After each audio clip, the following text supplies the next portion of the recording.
if I don't do this today, will I regret this 5 years from today?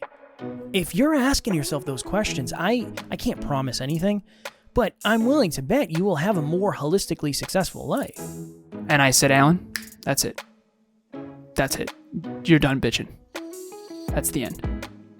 You be grateful that you have both legs. From this moment on, that was the last complaint I'm hearing from you. And this is my self-talk. Next Level Nation, welcome back to another episode of Next Level University, where we teach you how to level up your life, your love, your health, and your wealth. I almost did a podcast growth you introduction there. We hope you enjoyed our latest episode. It was episode number 1409. Is your social media serving you? Today, for episode number 1410, 3 words that put everything into perspective. I want you to picture a 19-year-old Kevin sitting in front of the television watching MTV. And I don't remember what the music video channel or programs were. Maybe TRL. VH1? No, that was a different channel. But MTV had a bunch of music videos on. One of them was... Did I ever tell you this? I didn't have cable. Oh, my God. You didn't have cable? I didn't have cable. For many, many years. After my stepfather left, we didn't have cable for ever. Do you think that's why you like movies so much? Holy crap, I've never connected that before. My goodness gracious, we had a breakthrough right there. Not even connected to this episode. That's definitely part of it. That is interesting. You want me to get back into the content? Yes, please. Okay. I want you to picture Kevin, 19-year-old Kevin, sitting in front of MTV. And this music video by the biggest band in the world around this time comes on. It's a song called Savin' Me by Nickelback. For some reason, everybody hates Nickelback. Look, they write bops. They're the best. It is what it is. They're talented. I don't know why everybody hates them. I think everybody hates them because they got so popular. We actually talked about that one time. Yep. There was an entire year, and I don't know where this came from. There was an entire year where there was a Nickelback song on for every single second of the year on some station on the planet. So that's probably why people hate them, because they were so popular. But the premise of this music video is everybody has a time above their head. And in the beginning, we don't know why they have a time above their head. And that time is counting down to when they die. And that is the entire premise of this music video. Is I think the main character of this music video can save people. If he sees that they're coming down to the end of life and maybe they're walking across the street, he can save them. Taryn and I watched a Netflix show recently called Manifest. And it's a very similar show where there's something called a death date. And everybody thinks they're going to die on this date. And everybody lives their lives drastically different based on the fact that they know when they're going to die. The 3 words that puts everything into perspective, you're going to die. Now, I know that might be a little bit triggering. I know that's kind of hardcore. But I do believe one of the biggest benefits to working on your consciousness and elevating your consciousness is it allows you to have that kind of perspective. I went down to Alan's house recently, and we recorded in person. And I got up early, and I went to the gym, and it's like, it's going to be an hour and 20-minute ride. And I had a moment where I was driving down, and I said, it's Monday morning. I'm my own boss. I get to do kind of whatever I want. This is wonderful. This is a wonderful problem to have right now. But I'm always thinking to myself, how much does this actually matter based on the fact that eventually one day I'm not going to be here anymore? And I always try to weigh things that way. Now, again, am I perfect? No. Am I always 100% focused like that? No. But I do believe it is a wonderful reminder where, look, you might be having a bad day. Maybe you spilled your coffee. Maybe you spilled something on a new shirt that you love. Maybe you had an argument with your spouse. Maybe work didn't go the way you want. Maybe you got a flat tire. Maybe you got a ticket. All of those things. Yes, they can suck. And yes, they're all important and they all matter. But if you do hold the perspective of, well, in the grand scheme of things, how big of a problem is this? Is it really that big of a problem? I think having you're going to die eventually in your brain somewhere just brings a really important level of contrast. That's contrast. That's what that is. We all know somebody who has passed away, and we are usually shaken when that happens because that might be the first time we've thought about it in who knows how long. And then we're reminded, and we tend to live life a little bit differently for a short period of time. And then we unfortunately fall back into the law of familiarity of, okay, I'm most likely not going to die for another 60 years or whatever it is. So I thought this would be a valuable episode from the place of, this all started with a podcast called Hyperconscious, Acutely Aware. This is a very hyperconscious belief to hold because yes, it's heavy, and yes, it's triggering, especially if you just lost somebody. If you did, my apologies that happened, and we did this episode right now. But I just think it's one of those important, impactful things to hold in your mind, because if it allows you to live life a little bit differently, I think it's worth it. When Alan and I went to Florida one time, I had a panic. This is the first time I ever had a panic attack, anxiety attack. And I was laying on the floor, the cold floor in a hotel room. And I am not kidding. I thought I was going to die. And I had a moment where I was like, well, at least I'm living my dreams. At least I'm doing what I love. At least I left my job and I tried this podcast thing. And if this is it, which I really thought it was, then at least I was here and not doing something that I was miserable doing. Now, again, I know that's hardcore and I know that's a lot of things, but I want to share that just because that was the perspective that I had then. And it's something that I try to think about often because it makes I had to drive to Allen's. It's not that big of a deal. Oh, okay, I had to drive an hour and 20. I had to commute for the first time in 2 years. It's not that big of a deal. Or we had to buy a new microphone, or we had to buy a new mixer. Yeah, it was $150, whatever. It's not that big of a deal in the grand scheme of things. Now, last thing before I kick it to you, Alan, after this monologue.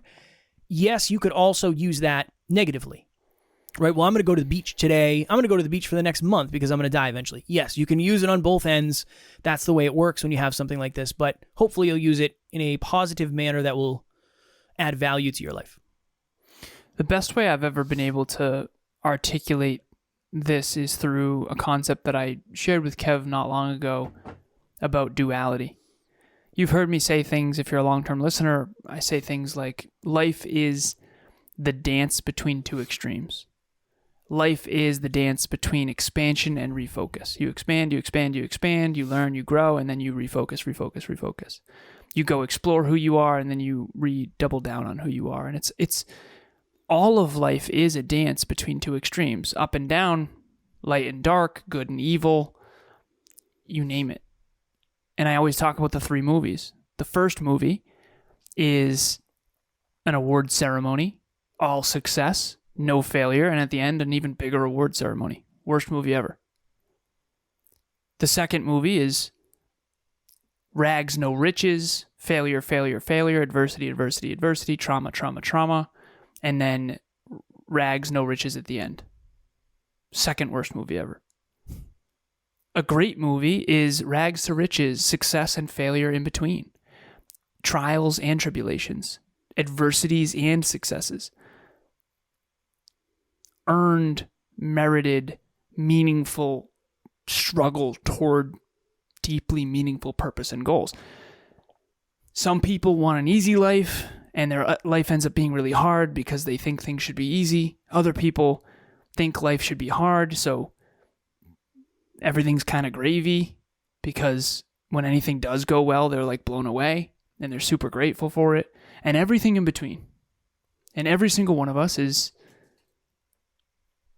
living a life either in or outside of alignment with what fulfills us. And so there's my high-level philosophy about life.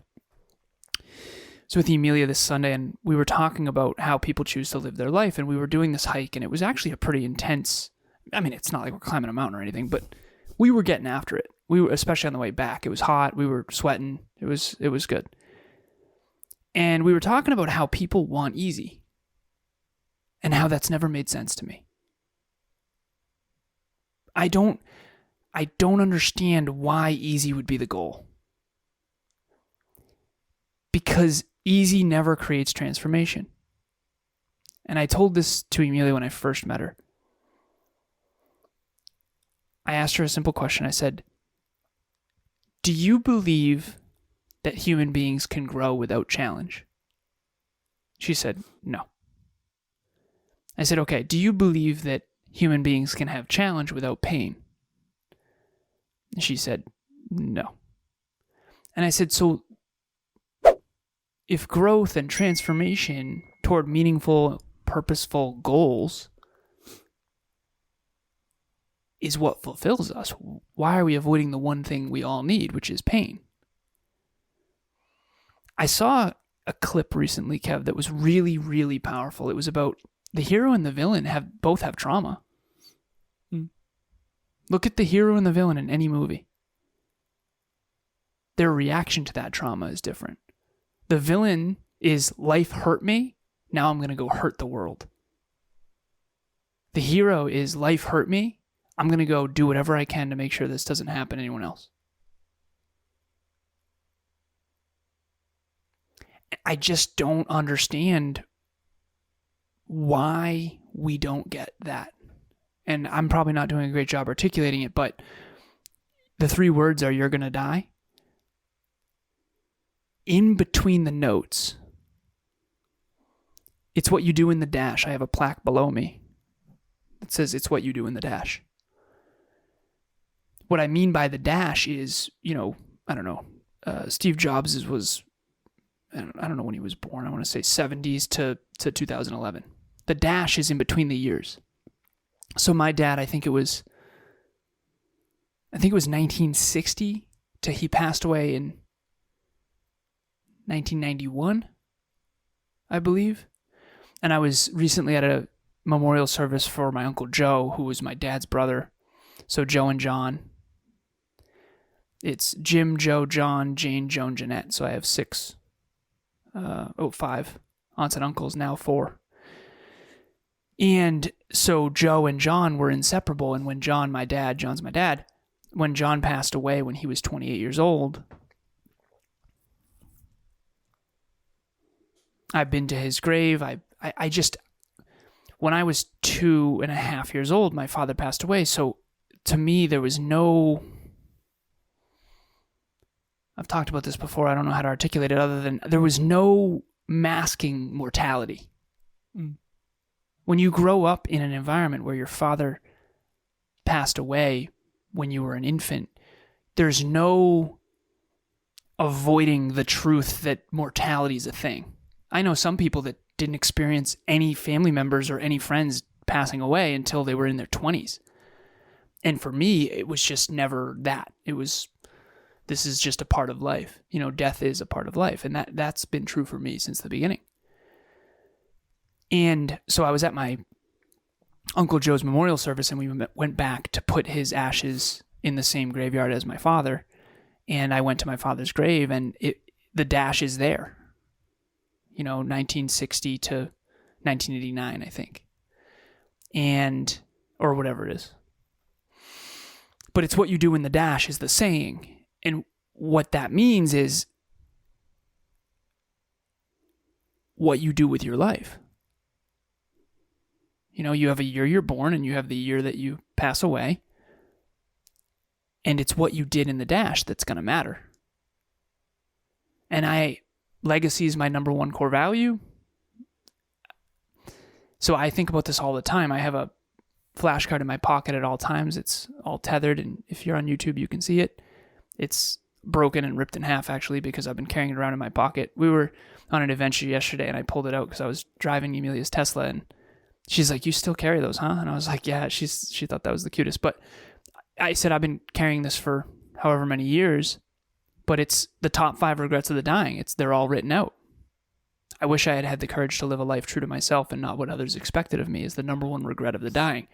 There's a woman named Bronnie Ware that we interviewed twice who wrote a book, and she worked in hospice with the terminally ill, and they had an end date, to Kevin's point. And she thought her job was to take care of them, when in reality her job was to listen, because they all expressed so much regret. I wish. And at 26, after my car accident, when I did get my second chance, I told myself I'll never take it for granted again. And so all of us do. We take it for granted. And it's not until a pet dies or a family member or a friend or an uncle. I remember being at the memorial service with that reminder, for sure. It was like, oh yeah, like this is finite. Every day matters. And you can spend your life complaining and being upset that someone burnt your sandwich right? Or you can just do deeply meaningful work towards meaningful goals for a greater purpose. And to me, adversity is going to hit you no matter what you do. So you might as well transform from it. You might as well. And Emilia asked me this on the walk. This will be the last thing I say before I let Kevin talk again anyways. Emilia asked me on the walk, she said, when we have kids, how are we going to create? Our children are going to grow up in abundance. We know that. We already know that. Because we've earned a lot of abundance at this stage. And when we have kids, we'll be very abundant, for lack of better phrasing. And so we're not going to like traumatize our kids with our own, we're not alcoholics. We're not addicted to any drugs. We don't take any medications. Like Emilia and I are very well-rounded, holistically well-developed human beings towards high aspirations who believe in themselves. And we're going to screw up parenting for sure, but it's not going to be the same as what our childhood was. Certainly not mine. And so she was asking, like, how do we help them develop grit? How are we going to help our kids develop grit? Like, our grit came from adversity, a lot of adversity. How are we going to give them grit? And I said, honestly, I think we lead by example with goals. You can get adversity from goals for sure. Kevin and I have a ton of adversity right now. Like, I was downstairs. Emilia's like, what's wrong? I'm like, I'm overwhelmed. I'm so overwhelmed. This sucks. Like, I'm losing in every area. And she's like, well, what do you mean? And she said, are you losing compared to your own standards, or are you actually losing? I was like, oh, compared to my own standards. We're succeeding in pretty much everything right now compared to any statistical norm. But for me, I told you this earlier, Kev, I'm not feeling successful in any one area really to my standard. And so anyways, I digress.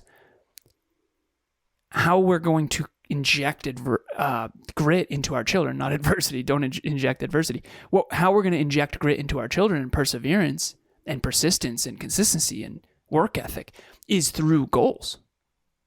If you are out there and you're comfortable, you're in trouble.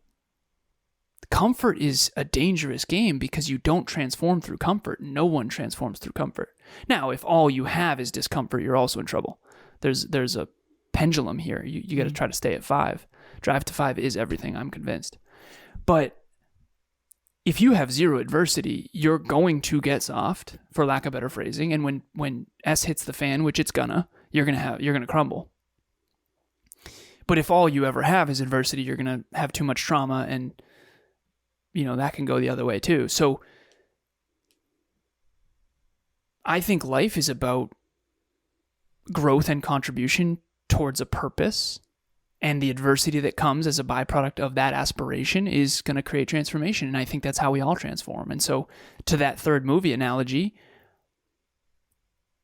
failure and success, adversity and advantage, opportunities and difficulties towards a worthy aim that helps us all become better as a society, as a community, as a globe, as people. And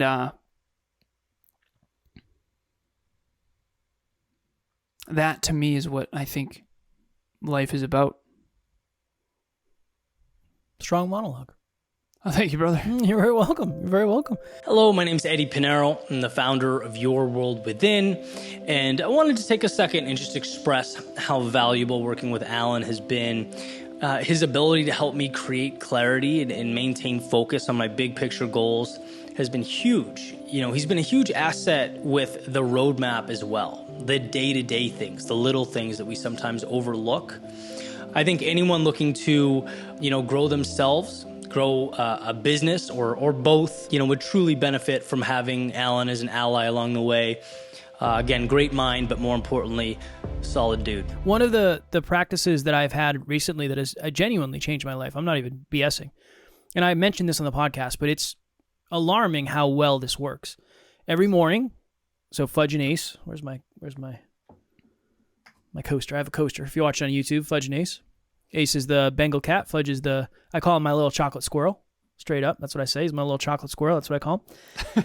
Every morning he jumps up on my desk, so I'm sitting at my desk right now, and I have my laptop in front of me, and he just wants to love on me. He wants to kiss me, and he just gets in my face and breaks flow every single morning, and he just wants love.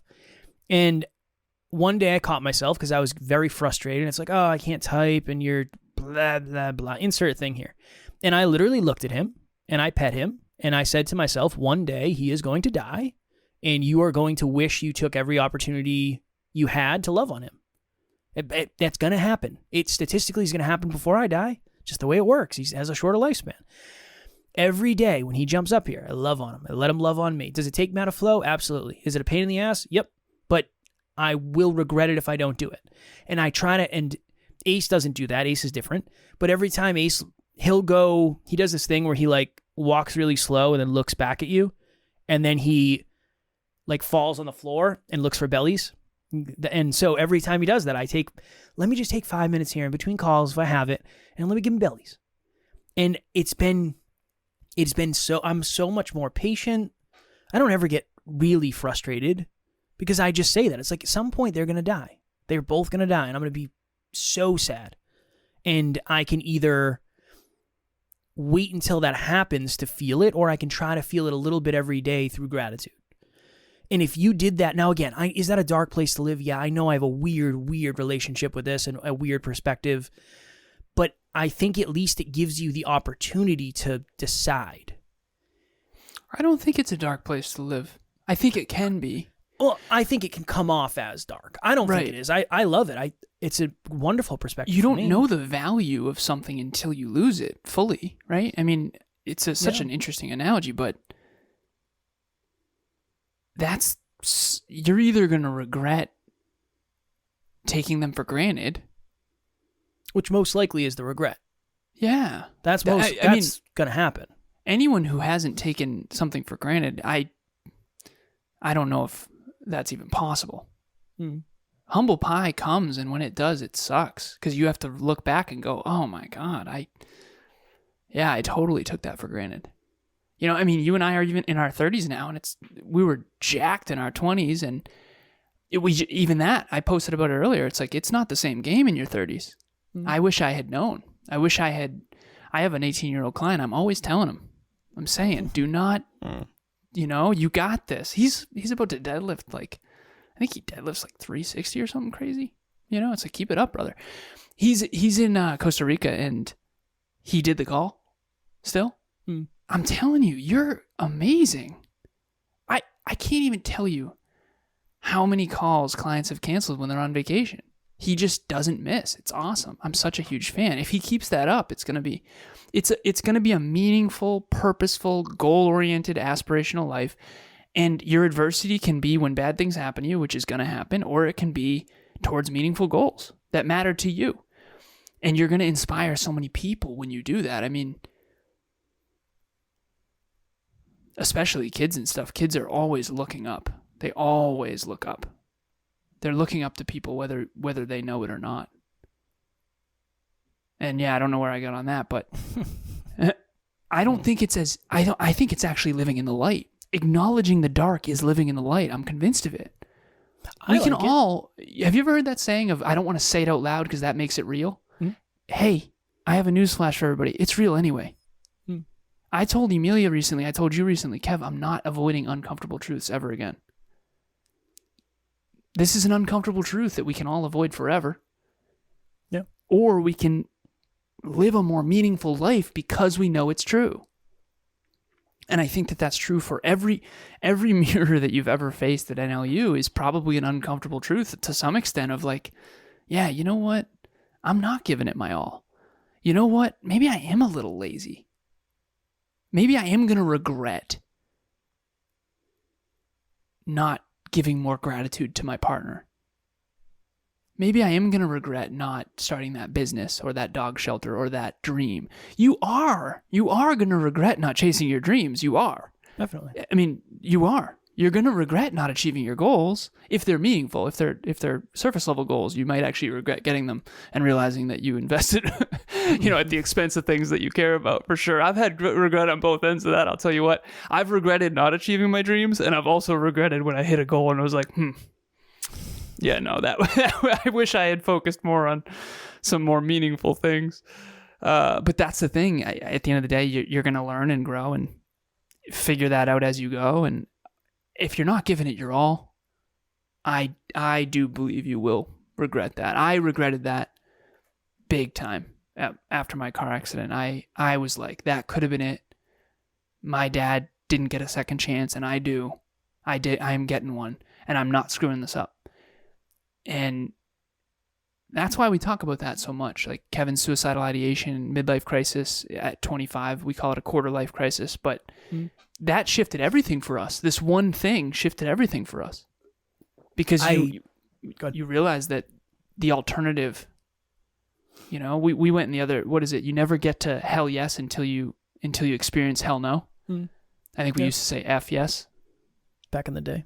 Yeah, I consider it microdosing grief. That's all I'm doing. When something bad happens to us that we don't foresee happening, that's when you get a lot of grief. It's like, oh my God, I can't believe that person passed away. I knew it was going to happen eventually. Right? That's just the way it works. Now, again, that something could happen to me and I could go first for sure. But statistically, my mother and grandmother are going to pass away before I do. Statistically. I've known that for years. I've been thinking about that for years. For a long time. Why do you think that is? You preparing yourself in advance? I want to be able to make whatever decisions I want with the truth. Yeah, that. Yep. Not saying, oh, if I knew that was going to happen, I would have spent more time with them. Or I would have done this. Or I would have texted them more, blah, blah, blah. I think about that. And it's weird because I don't talk to my family a ton. But it's conscious. I'm thinking about it. I'm not running on autopilot with that. Hyperconscious. So that would be my next level nugget is find out to what level you can microdose grief.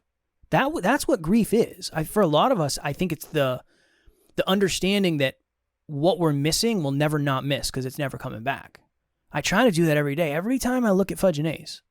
To the point where I won't say it around Taryn because I know she gets super sad when I say it. But I need that. It's important for me. I need to know. I need to feel it in advance. Because when you feel it in advance, you'll do something different. How many times have I remember I sprained my ankle one time, bad. And I was like, I cannot believe I've been so ungrateful for the ability to walk. And then guess what? A year later, I forgot about it completely. Because it became normal again. Alan asked me before this, he said, what's your intention for this? And I said, I want to bring up the fact that a lot of the things that we're very frustrated about are like 5-second frustrations. And there are other things that are 5-minute frustrations. And there are things that are 5-day, 5-week, 5-month. Just ask yourself that question. Is this going to matter a year from today? If I don't do this today, will I regret this 5 years from today? If you're asking yourself those questions, I can't promise anything, but I'm willing to bet you will have a more holistically successful life. Am I really proud of the way I showed up today with my partner? No. That's okay. At least you admitted it. Now you can go do something about it. But if you convince versus yourself, someone who says, yeah, I'm the man or I'm the woman and then does nothing different. Yeah, it's like, well, then you're not going to be that successful. You're most likely not going to be that successful. So that's my next level nugget. Figure out what is the level to which you can microdose grief. Very last story, promise. I actually mean it this time. Kev, I'm in college. You know I've frequented the basketball court in my day. I've heard. Okay. Intramurals, championship game. I'm playing against the football team. Pretty serious. All right. They are not basketball players. They're football players, and they're larger than me, especially back then. And let's just say they are rough around the fouling area because they are used to football, which is a full contact sport. And in basketball, those are fouls. So anyways, external blaming already. I go up for rebound, can jump pretty high, can touch rim at this point, could dunk, all that. I come down on 2 people's feet. So their feet were on top of each other, and I'm talking ankle all the way to the floor. Like, you want to talk an ankle fully rolled? I mean, it was like my ankle was basically touching the floor. Picture a 90-degree angle with your ankle. It was terrible. Anyways, I end up going to the hospital to see if it's broken. And I was complaining. I was so upset. It was spring break. Damn, I'm about to graduate. I can't believe this happened. I'm in crutches. I'm crutching up. I can't go to the party tonight, right? Poor me, poor me, poor me. Dude, we go to St. Vincent's, which is a hospital in Worcester, Massachusetts. And I swear to you, man, I'm driving there, going to the ER. And I see someone crutching up the side, up this big hill with one leg. And I said, Alan, that's it. That's it. You're done bitching. That's the end. You be grateful that you have both legs. From this moment on, that was the last complaint I'm hearing from you. And this is my self-talk, right? Because I can't even imagine. Like, Are you kidding me? That person, I'm complaining that I have a sprained ankle, and this person has no leg.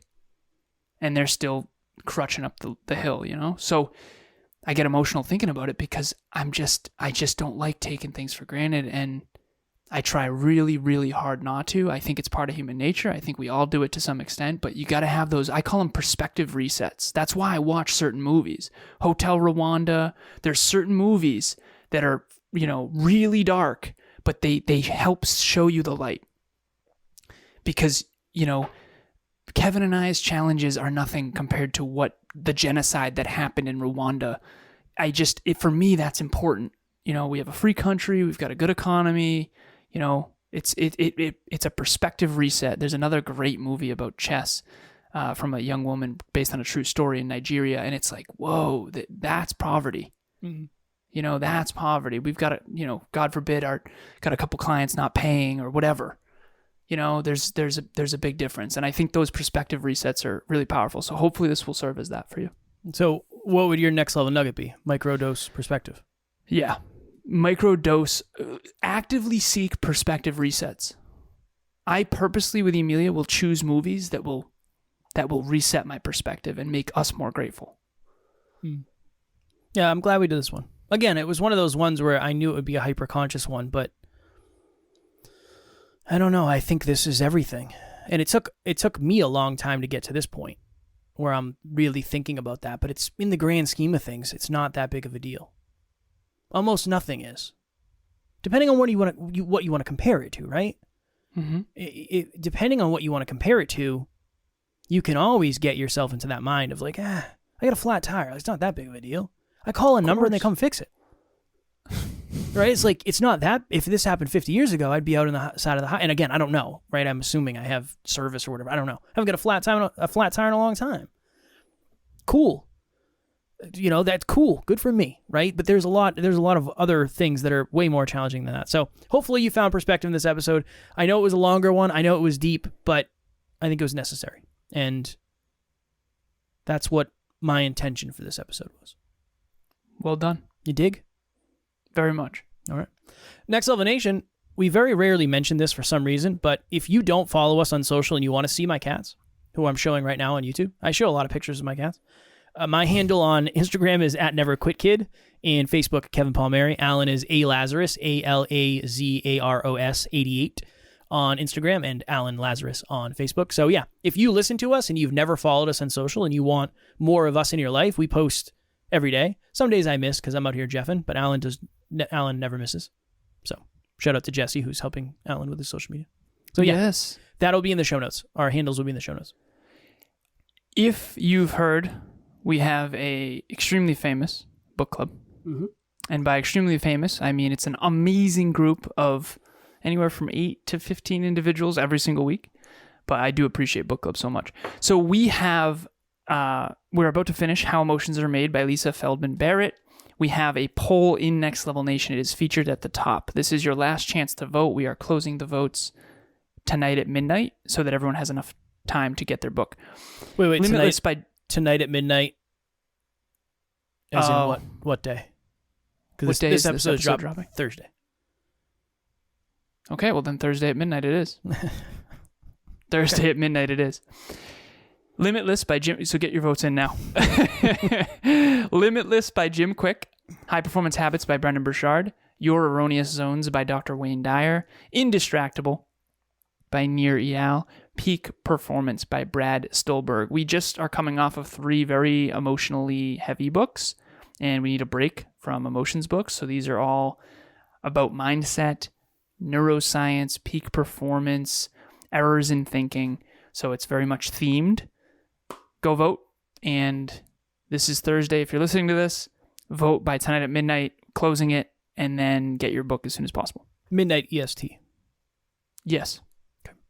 Tomorrow, for episode number 1411, what are you avoiding right now? I found myself avoiding something that I actually wanted, and it was like, what is going on here? So again, I try to take lessons and experiences from my life and share with the audience with the hope that there will be some value hidden in there, like a needle in a haystack. So that will be tomorrow's episode. As always, we love you. We appreciate you. We're grateful for each and every one of you. And at NLU, we do not have fans. We have family. We will talk to you all tomorrow. Don't take anything for granted. Next Level Nation.